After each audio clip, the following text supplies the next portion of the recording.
106.1 Jeronimo The Real Son of Jogja. Halo Kanca Muda, apa kabar? Ketemu lagi barengan sama Awan Narendra di acara yang spesial Kobis, Kongko Bisnis, ngobrol soal bisnis dan anak muda. Banyak banget tokoh-tokoh yang luar biasa yang udah mampir ke sini. Ada Sabtu Hari Sugiarto, ada Kaisang pernah mampir ke sini. Nah, kali ini Kanca Muda ada tokoh juga yang enggak kalah luar biasa mampir ke Jeronimo. Ini langsung diculik dari bandara, tadi langsung mampir ke sini. Langsung Mas mampir, pokoknya mampir ke sini Kanca Muda. Habis dari makan langsung ke sini. Ada anak muda, masih muda banget tapi bisnisnya luar biasa. Apa ya, kalau bisa dibilang mungkin banyak orang yang di usia tersebut itu belum terpikir untuk melakukan bisnis itu gitu Kanca Muda. Siapa dia? Nah, kita kenalan deh. Ada Mas Bagas. Halo Mas Bagas. Halo Mas Awan, apa kabar? Terima kasih Mas udah disempetin main ke Jeronimo. Sami-sami. Oke, ini kalau Mas Bagas bisa ngecek IG-nya di mana Mas? IG-nya di bagas.adhadirga. Terus kalau kita perjalanan selama HIPMI ini bisa follow bareng Bagas. Oke, bareng Bagas. Kenapa? Karena beliau ini adalah salah satu calon ketua HIPMI ya. Ya, betul kan? betul. Nah, betul. Jadi masih muda loh, ini masih muda, ganteng. Nah, tajir, wes luar biasa. Mas, ini ngomong-ngomong nih buat Kanca Muda di rumah. Ini mungkin pengen mengenal lebih dalam soal Mas Bagas gitu. Dengar-dengar dulu Mas Bagas usia 25 tahun itu udah mulai bisnis terkait dengan penerbangan. Kan namanya juga ada Dirga. Kayaknya tuh ada dirgantaranya gitu. Itu boleh dong Mas sebenarnya ceritain dulu awalnya gimana sih akhirnya memutusin oke, aku masih muda tapi aku mau bisnis. Bisnisnya terkait dengan penerbangan, bahkan ada drone dengan Kementerian Pertahanan juga dan lain-lain. Itu gimana sih dulu awalnya tuh?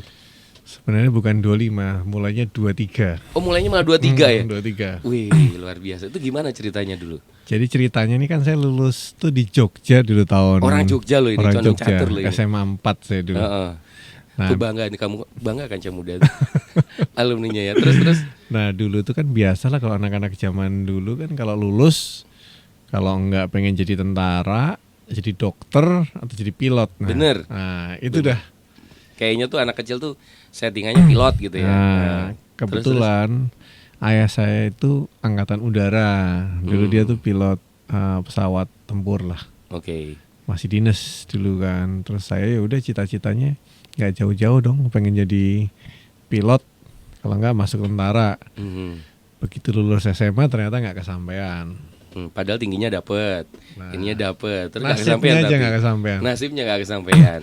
Terus kebetulan waktu itu saya pergi keluar ke Madrid ya. Ke Madrid, saya sempat kuliah di situ. Ngambil apa dulu? Saya IT. IT, oke. Jadi pas saya lulus SMA 4, saya tadinya nggak mau kuliah nih Mas. Saya maunya masuk pilot, kalau enggak masuk tentara. Karena dua-duanya kesampaian, pengen ngelupain itu, akhirnya saya pergi ke luar negeri. Oke. Ambil mau buang jauh-jauh tuh maksudnya. Buang jauh-jauh mimpinya gitu ya. Dan akhirnya saya keterima di UMPTN di sana ya, namanya Universidad Autónoma Madrid. Saya masuk, saya kuliah di situ. Ya dapat beasiswa. Oke. Terus saya kuliah di situ.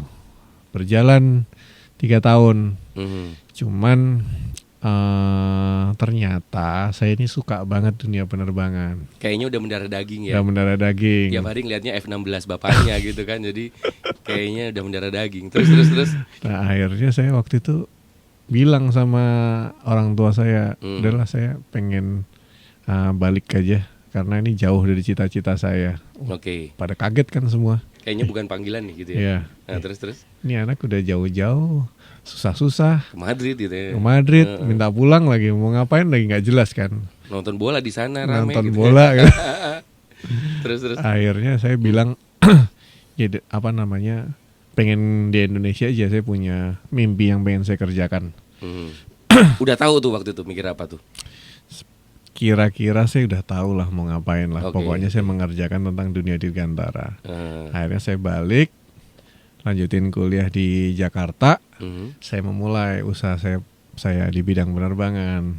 Itu adalah salah satu usaha terobosan ya, karena pertama ya itu ya. Ya, jadi awalnya tuh gara-gara saya suka terbang-terbang pakai pesawat bermotor. Oh iya. Nah, itu saya jualan spare partnya dulu. Oh. Saya pegang distributornya di wilayah Indonesia. Oke. Akhirnya yang saya lakukan, saya jualan itu dulu kan.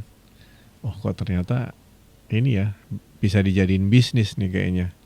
Akhirnya suatu ketika sambil jalanin hobi, saya jualan, berkembang. Kemudian saya lulus kuliah, saya sempat kerja sebagai karyawan beneran. Tapi itu masih tuh. Masih. Jadi Terus? sempat ada suatu era di mana saya punya 3 kehidupan sekaligus. Wow. Apa aja tuh? Jadi setelah lulus kuliah kan saya kerja di perusahaan namanya Lufthansa System sebagai IT programmer. Habis itu saya tetap jalanin bisnis saya di sela-sela itu tuh. Yang namanya perusahaannya Asia Aeroteknologi. Terus 6:30 sampai jam 10 malam saya kuliah S2 bisnis di BINUS. Jadi ada suatu waktu 2 tahun saya menjalanin 3 kehidupan sekaligus, tidak mempunyai libur dari Senin sampai Minggu full. Kebayang ya perjuangannya kayak apa itu. Ya, dan ternyata saya syukuri kan, saya keras banget tentang keinginan saya dan saya bertekad. Akhirnya suatu ketika mulai mengerucut lah mimpi saya di perusahaan saya yang namanya Asia Aeroteknologi itu. Kita dapat konsesi untuk ngelola lapangan kecil. Lapangan sepak bola katanya. Lapangan sepak bola kecil. Oke. Terus gimana caranya mengelola lapangan sepak bola ini untuk jadi bandara kan? Semua orang mau dibuat bandara itu? Sebenarnya dulu bandara pesawat sport lah. Oke. Terus kemudian saya cuma berpikir, ini nggak akan bisa hidup nih hanya untuk ngidupin dari pesawat sport. Jadi harus dibikin suatu skema bisnis model bisnis yang bener lah. Nah kebetulan waktu itu Lion sama Garuda ini beli pesawat Boeing sama Airbus nih banyak sekali di Indonesia. Jumlahnya ratusan. Dan saya melihat ada potensi di situ. Ini kalau semua pesawat ini ada di Indonesia, Cengkareng ini udah pasti full dong. Kalau Cengkareng full pindah kemana dong? Halim. Nah kebetulan kalau Halim ini pasti ada bengkel maintenance atau helikopter yang skalanya lebih kecil kan dibandingin pesawat-pesawat yang besar itu. Benar. Nah dari situ saya masuk. Saya ngomong ke tenan-tenan itu yang ada di Halim, saya bilang, Pak, Bapak kalau mau usahanya berkembang pindah ke tempat saya Pak. Itu belum ada apa-apa dulu Mas, masih kosong. Dan akhirnya 1,5 tahun saya approach mereka mau pindah, dan itulah jadi bisnis yang saya sebut sukses untuk pertama kali. Karena klien saya nggak tanggung-tanggung, bengkel helikopter terbesar di Indonesia sama perusahaan BUMN dari Prancis namanya Airbus. Wow, itu umur 25 itu ya? Saya ngedil di situ umur 25 tahun. Luar biasa. Itu kebayang ya. Jadi berarti itu benar-benar masih kosong. Ya. Ditarik. Pokoknya ini aku punya tempat. Ya. Terus modalnya gimana awalnya tuh? Modalnya kan kita sebagai pengusaha baru tuh kan nggak punya akses ke bank ya. Akhirnya yang kita lakukan pertama untuk bangun hanggarnya mereka pertama, saya minta, kita kontrak 5 tahun ya, tapi kamu bayar 3 tahun di muka. Oh, buat ini ya, modalnya muter ya. Akhirnya apa? Saat mereka bayar 3 tahun di muka, saya pakai duitnya buat bangun hanggarnya mereka. Nice. Dan saya hidup dari service charge yang dibayar tiap bulan kan. Itulah moto saya. Kalau kamu pengen jadi pebisnis jago, ya kamu pebisnis jago itu tidak pernah menggunakan uangnya sendiri untuk berbisnis. Pebisnis jago itu tidak pernah menggunakan uangnya sendiri untuk berbisnis. Catet Kanca Muda. Nah, nanti kita bakal masuk ke segmen kedua. Stay tune di Kobis Kongko Bisnis.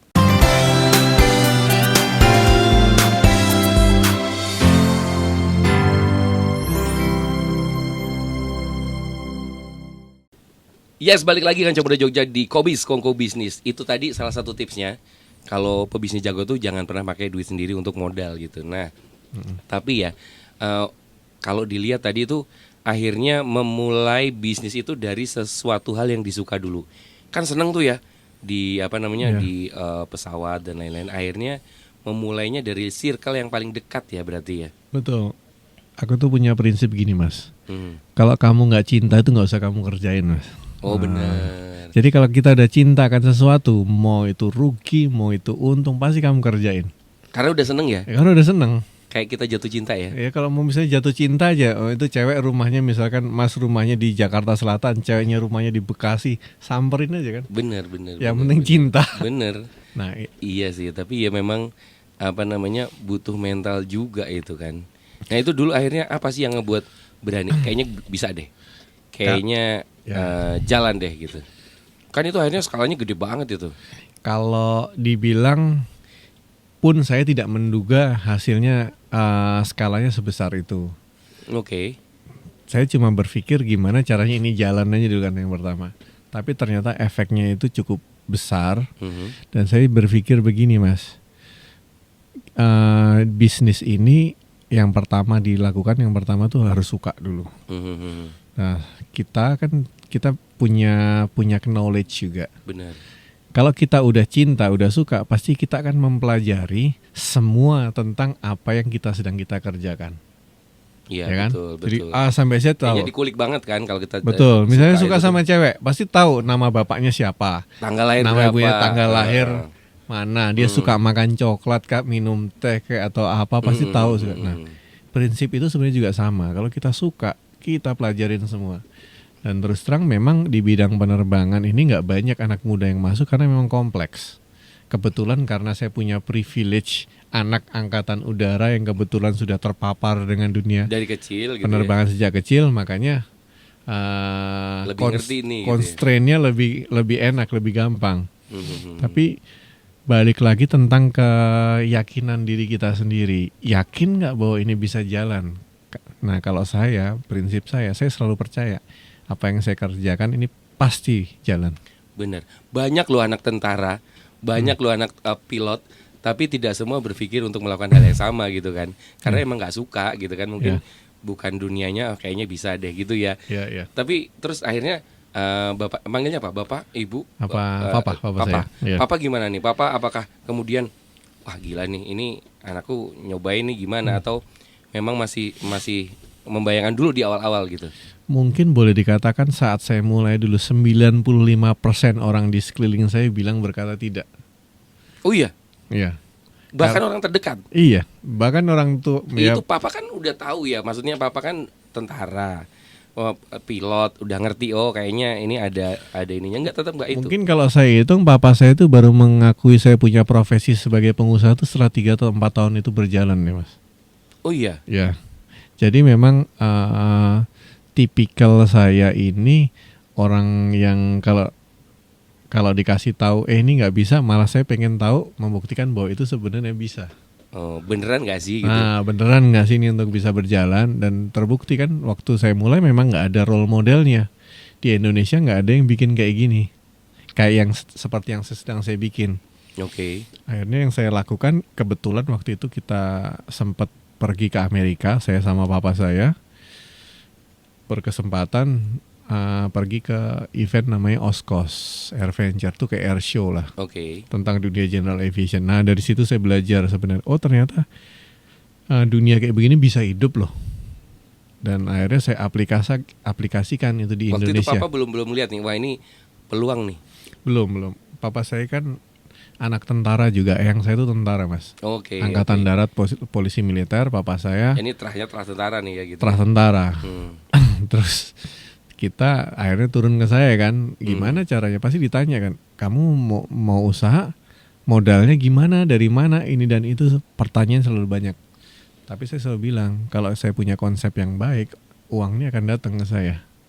Oke. Dan itu terbukti sampai hari ini, apabila kita punya konsep yang baik, plus kita dinilai orang sebagai orang yang berkomitmen tinggi dan punya kredibilitas, namanya modal itu akan datang sendiri Mas. Berarti kalau bisa disimpulin, pertama suka dengan apa yang dilakuin, kemudian kedua membangun brand image bahwa kamu tuh orang terpercaya gitu ya. Kemudian yang ketiga ya membuktikan itu gitu. Oke, tapi itu kemudian gini, kan itu perjalanan yang nggak mudah. 3 tahun baru akhirnya papa bilang oke, kamu pengusaha gitu. Apa sih yang waktu itu poin apa yang akhirnya papa bilang oke, emang anakku pengusaha nih gitu? Ya sampai suatu ketika ada suatu event yang diadakan di kantor saya, dihadiri oleh para pejabat nasional, Oke. datang ke situ dan saya diberikan tempat kehormatan situlah. Sehingga ayah saya baru lihat ternyata anak saya beneran pengusaha kok. Oke. Ini sekarang anaknya udah ketemu Pak Presiden langsung nih gitu kan, langsung lebih bangga lagi ya gitu ya. Kemarin ketemu Pak Jokowi tanggal berapa Mas? Kemarin sekitar 3 minggu lalu ya. 3 minggu ketemu lalu Pak ya. Jokowi. Itu ada pesan nggak sih atau niat gimana sih sebenarnya? Ya sebenarnya kalau sama Presiden Jokowi ini kan sebenarnya kita sudah lumayan sering bersama-sama karena kita kegiatan juga sering. Kemarin itu kita laporan juga bahwa kita akan melaksanakan musyawarah nasional HIPMI dan minta blessingnya beliau supaya beliau hadir dan membuka kan. Beliau insya Allah hadir pada bulan Desember nanti. Oke. Nah disampaikan ya harus hati-hati karena tahun gelap nih tahun depan nih dunia ini kan gelap kan. Ini bahasanya beliau langsung memang gelap gitu ya. Tapi Indonesia ini bisa menjadi titik terang dari kegelapan tersebut. Karena apa Mas? Karena ada 3 hal yang dilakukan di Indonesia saat ini yang bisa bikin ekonominya jalan. Hilirisasi, digitalisasi, dan ekonomi hijau. Hilirisasi ini kan sumber daya alam kita banyak sekali dan Presiden selalu menekankan bahwa harus dilakukan hilirisasi. Benar. Dan akhirnya kan kita nggak bisa dilarang ekspor nikel dan lain sebagainya kan. Itu menyebabkan investasi datang ke Indonesia dan membuat lapangan kerja banyak. Karena kita punya resource-nya ya gitu. Betul, bagaimana mungkin kita punya resources salah satu terbesar di dunia tapi kita tidak bisa mengolah di negeri sendiri kan itu menurut saya adalah aneh ya. Aneh. Jadi kita harus dukung semangatnya Pak Presiden untuk meningkatkan Indonesia mampu mengolah bahan sumber daya alamnya sehingga bermanfaat buat rakyat Indonesia kan. Oke, ada pesan lagi nggak sih dari beliau tuh? Pesannya sih sampaikan itu aja bahwasannya. Jadi 3 poin utama itu ya. Ya harus hati-hati tahun depan dan kita Indonesia harus tetap optimis. Oke, nah sekarang kita punya research, kita punya tenaga digital yang oke misalnya. Tapi mentor, seberapa penting mentor? Kalau tadi kan Mas Bagas bilang nggak punya mentor nih, akhirnya sampai ke Amerika gitu kan, ngelihat bisa nih. Tapi jalannya gimana gitu? Oke, nah ini hubungannya sama HIPMI nih. Saya kebetulan masuk HIPMI ini tahun 2011 Mas.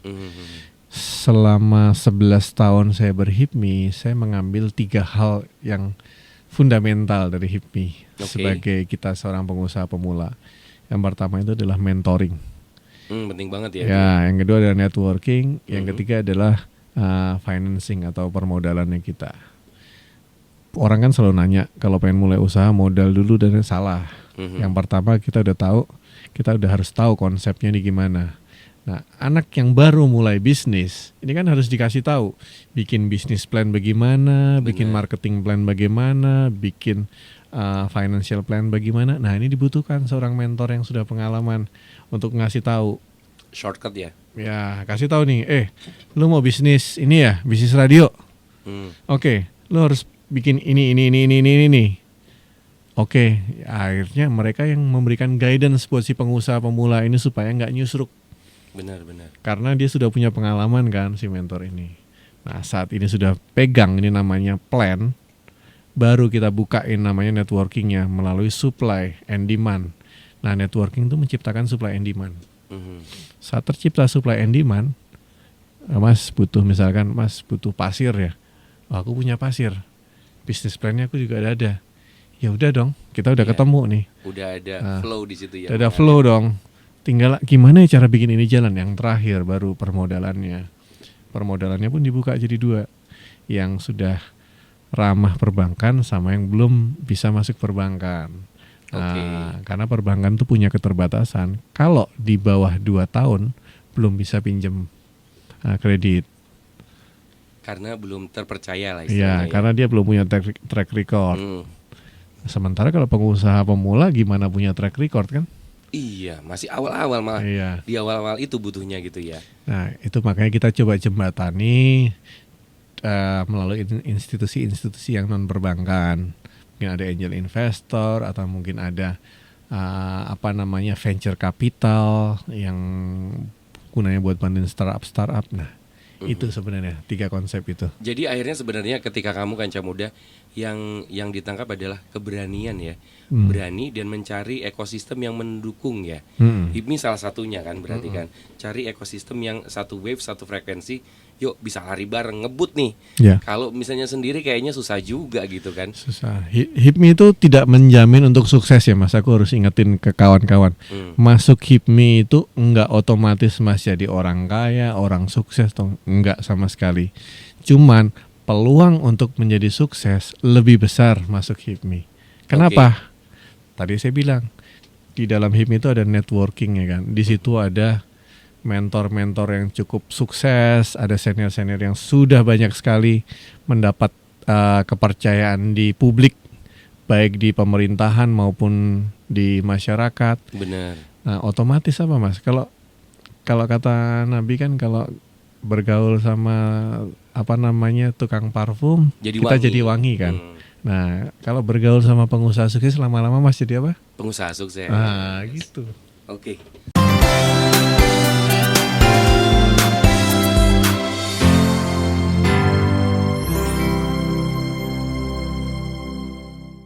Yes, balik lagi Kanca Muda Jogja di Kobis Kongko Bisnis. Dan gila ya, berarti sekarang yang harus dilakukan adalah cari apa yang kamu suka. Betul ya Mas ya? Lakukan, kemudian cari orang-orang yang sefrekuensi dengan kamu, terus ayo jalan bareng, lari bareng. Dan kayaknya kalau halangan-halangan tuh pasti ada. Bahkan kayaknya malah dari orang-orang deket ya. Iya, maksudnya yang kayaknya nggak bisa itu banyak dari orang deket juga gitu ya. Justru sebenarnya karena mungkin saking dekatnya kan jarang terbiasa melihat kita melakukan lompatan-lompatan yang gimana. Oh, iya, sebenarnya betul. Mungkin lebih kepada khawatir kalau saya lihat. Iya benar, karena namanya orang tua kan kadang-kadang pengen yang pasti. Kalau ini anakku nanti gimana. Betul. Gitu kan. Kalau kerja kan bayangannya orang tua itu kan kalau kerja sama institusi atau apa udah jelas kan. Jelas nih gajinya berapa, kedudukannya gimana gitu. Tapi kayaknya kan usaha tuh kayaknya nggak semanis yang diucapkan nih. Wah kayaknya sekarang punya bisnis, punya tambang juga, punya restoran juga. Pernah nggak sih ngalamin masa-masa di mana di bawah dan kayaknya kayaknya aku mesti bangkit deh. Ada nggak masa kayak gitu? Oh, itu hampir setiap saat tuh seorang pengusaha pasti mengalami itu. Oke. Kalau Bagas gimana nih? Kalau saya ya Mas lihat saya kan ketawa, senyum gini kan. Padahal belum tentu di dalamnya senyum juga. Oke. Apa nih di dalamnya nih? Karena pengusaha itu namanya untung, namanya rugi itu udah pasti, biasa tuh. Betul. Hari ini rugi sekian, besok untung sekian, biasa. Jadi yang penting itu adalah kestabilan kita saat menghadapi itu. Kalau untung ya nggak perlu teriak-teriak terlalu gimana. Kalau rugi ya nggak perlu kayak kita udah paling menderita sedunia. Kuncinya sebagai seorang pemimpin itu kita harus mampu memanage ekspektasi kita. Oh, memanage ekspektasi. Ya. Mental ya. Mental. Karena ya. pengusaha itu adalah tentang mental. Kalau dibilang kita rugi, waduh, rugi saya udah nggak terhitung lagi. Berapa kali saya mengalami kerugian. Tapi kalau ditanya untung, ya kita untung juga karena terbukti kita sampai hari ini masih jalan. Oke. Dan apa yang membuatmu bertahan? Karena saya menyukai dengan apa yang saya kerjakan. Dan saat orang bilang saya sukses, sebenarnya saya udah nggak tahu definisi sukses ini apa sih sebenarnya. Karena memang itu saya ngerjain dari hati.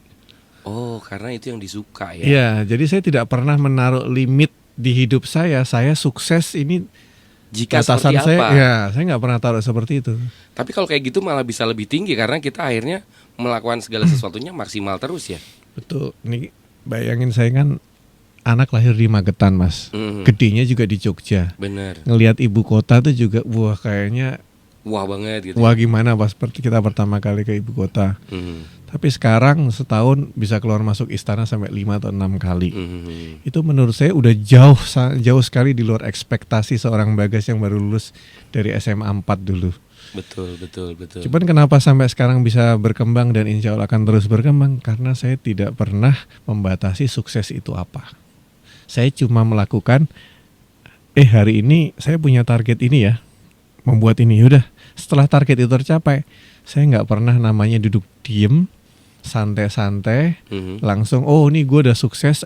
Akhirnya saya mengendurkan semangat saya dan menganggap saya ini udah paling hebat. Nggak pernah. Saya selalu menganggap kita tercapai. Satu hari bolehlah.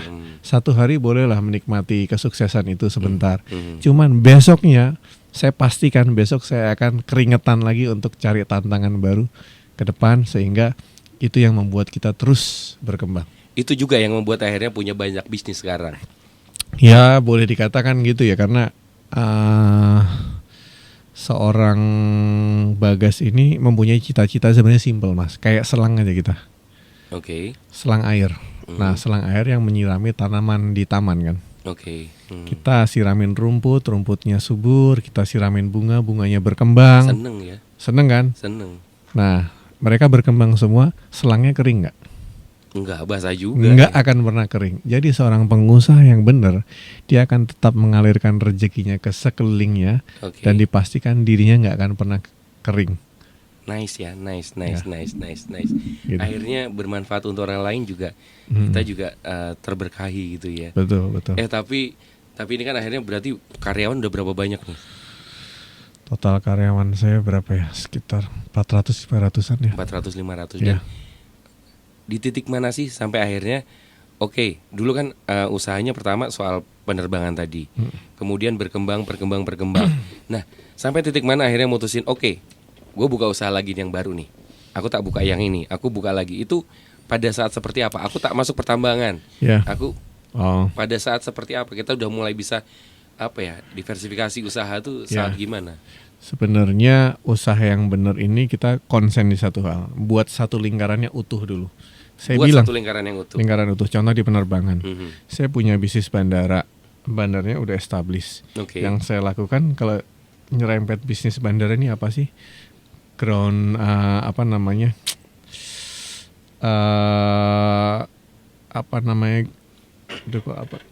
ground handling. Nah, ground handling ini kan terkait sama bandara. Kita harus kuasain juga. Terus nanti maintenance pesawat.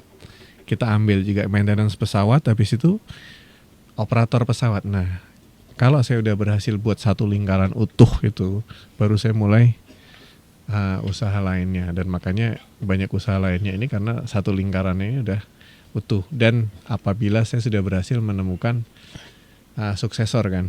Benar. Ini karena yang paling susah sih sebenarnya menemukan suksesor sih. Karena sampai hari ini karena kan itu orang yang terpercaya banget kan. Ya, dan harus sevisi. Benar. Sevisi dan semisi, dan setidaknya kemampuan atau kapabilitas entrepreneurship jangan jauh-jauh amat. Itu Mas, itu susah setengah mati. Sampai hari ini pun sebenarnya saya masih hands on sama semua bisnis saya. Itu masih PR saya sih. Dan makanya kalau dibilangin suksesnya saya juga bingung juga Mas. Tadi intinya begitu ada opportunity dan saya lihat ada visible, saya akan eksekusi hal tersebut. Masalah untung dan rugi gampang lah itu. Oke. Menarik ya. Jadi akhirnya berani mengambil tantangan. Ya. Ada lagi nggak sih tips buat kanca muda? Karena kita udah di menit-menit terakhir. 5 tips buat kanca muda yang pengen berbisnis di usia muda. Ya, nomor 1 ya, kalau mau berbisnis itu harus suka. Nomor 1 nih. Yang kedua harus komitmen. Ini kunci ya, komitmen nih. Kalau kita udah suka, kita komitmen dong untuk mencintai apa yang kita kerjakan nih, baik suka maupun duka. Terus habis itu yang ketiga adalah konsisten. Nah, ini sebenarnya 3 kunci yang membuat seorang ini bisa sukses. Ini saya sebutnya 3 kunci dasar. Kalau kita mau melakukan, kita cek dulu kita orangnya komitmen nggak. Yang terakhir, kita orangnya konsisten nggak. Kebetulan nih kalau saya memang tipikal kalau udah suka sama sesuatu itu aja. Termasuk kalau urusan udah suka stylenya ini, kita bisa beli baju yang sama semua di satu lemari itu ya, sama semua. Sampai istri saya komplain kan, ini kok beli baju sama semua. Enak kan malah.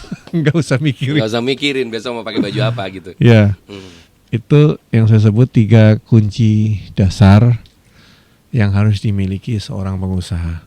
Masalah modal itu urusan kesekian. Kapital nanti, networking Nanti juga. setelah suka, komitmen nanti akan muncul. Ya, kalau kita udah orang dikenal sebagai orang yang berkomitmen, orang naruh di duit sama orang yang berkomitmen suka percaya nggak? dong. Percaya deh pasti. Percaya. Dan itu ya resep kan, artinya kan apa? Modal tuh bukan masalah. Orang Buktinya tadi lapangan bola jadi bandara lo. ya bisa. Iya kan bisa lo ternyata. Bisa. Bisa banget lo itu, wah luar biasa. Dan tapi kebanyakan kalau misalnya Mas Bagas ya ngelihat kesalahan anak muda sekarang apa sih kalau mau mulai bisnis tuh? Kesalahan anak muda sekarang ini terlalu cepat puas. Oke. Ya, jadi baru sukses dikit, dapat uang dikit sudah beli hal-hal yang menurut saya konsumtif ya. Oke. Itu Buat enggak menghargai dirinya, aku berhasil nih gitu, nggak oke kah?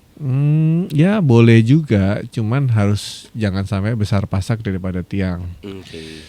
Waktu saya ingat pengalaman saya pribadi, ya saya pernah mengalami hal yang sama. Pegang duit miliaran dengan umur yang masih sangat muda. Mungkin saya waktu itu beli Ferrari bisa kali. Oke. Cuman apa yang saya lakukan, saya bangun kantor, saya bangun sistem. Prinsip saya cuma satu, selama umur saya belum nyampe 40, saya masih kuat lah nahan lapar. Tapi kalau saya udah umur 40, saya baru akan menikmati itu semua. Oke. Jadi ibaratnya kita makan nih, ya udah makannya sisain yang terakhir aja. Pokoknya istilahnya save the best for the last ya. Yeah. Dan nanti kalau udah settle, oke kita mau apa aja boleh lah gitu ya. Betul, nah kan terbukti saya bisa pergi keliling Indonesia, perusahaan saya tetap jalan. Iya. Karena betul. saya investasi di sistem. Tapi memang kebanyakan UMKM itu masalahnya di manajemen, sistem dan sumber daya manusia ya.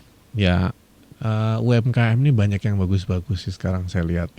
Memang kekurangannya kadang-kadang suka minder aja, sama cepat puas. Cepat puas dan Ya. minder. Saya pastiin pengusaha yang akan sukses besar itu tidak akan cepat puas. Oke. Tidak pernah ada dalam sejarah orang yang cepat puas itu jadi pengusaha besar. Oke. Udahlah segini aja, wah kayaknya udah nggak mungkin ya. Ya. Oke. Dan untuk 2023 besok yang tahun gelap ini buat UMKM yang mau start, kayaknya kan, wah tahun gelap. Ini sekarang udah akhir tahun. Aku mau mulai usahanya besok. Gimana nih? Kira-kira kesempatannya apa yang memang bisa aku masuk gitu? Ya, saya jadi sekjen HIPMI 2 bulan dilantik, kemudian pandemi mas. Oke. Berada ya di tataran pimpinan memimpin organisasi ekonomi salah satu yang terbesar di Indonesia di situasi ekonomi paling gelap dalam sepanjang sejarah peradaban manusia nih. Rasanya piye itu mas? Nah, saya cuma mikir satu, kita ini harus menjadi lentera di tengah kegelapan. Oke.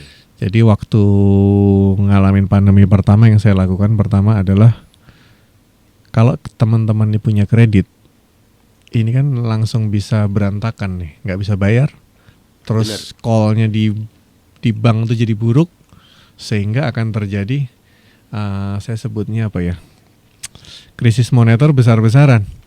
Akhirnya apa yang saya lakukan, saya waktu itu langsung press release, minta dilakukan namanya restruct kredit. Oh iya betul. Dan alhamdulillah itu diadaptasi oleh semua perbankan dan semua pengusaha seluruh Indonesia dan bermanfaat. Iya itu ya, tahu banget itu. Itu awal mulanya dari HIPMI mas. Kita yang teriak pertama kali ada restruct kredit perbankan nih.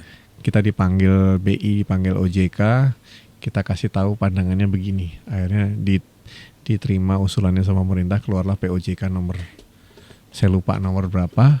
Akhirnya usulan kita diterima. Nah, kembali lagi ke tahun depan, tahun gelap, saya nggak yakin Indonesia akan gelap. Tapi saya karena tahu, ada 3 pilar tadi. Karena ada 3 hal yang dilakukan di Indonesia. Hilirisasi ini akan menjadi kunci supaya Indonesia kuat dalam menghadapi sektor dunia yang gelap ini. Contoh Rusia dan Ukraina kan berantem ya. Benar. Nanti akan terjadi apa sih? Krisis, salah satunya krisis pangan. Kan? Indonesia bisa nanam pangan 365 hari setahun. Apa yang harus kita lakukan? Kita harus buka lahan pertanian untuk pangan sebanyak-banyaknya, untuk ngasih makan dunia. Apa ujungnya? Surplus juga kan buat ekonomi Indonesia. Pengusaha yang benar harus, kalau ngelihat di situ ada kesulitan, dia langsung melihat di situ ada opportunity dia untuk masuk. Karena bisnisnya adalah sebuah jawaban dari permasalahan ya. Betul. Luar biasa. Mantap, terima kasih Mas Bagas. Thank you, Sebenarnya Mas masih Awan. banyak yang pengen diobrolin, tapi dari tadi yang di belakang udah mau pergi lagi nih di beliau nih. Wah, yaudah. Thank you Ya. Mas Bagas ya. Thank you Mas Awan. Sukses buat kanca muda semua. Oke, love Jogja and you and Ya. bye-bye. Bye-bye. 106.1 FM. The real sound of Jogja. Geronimo FM.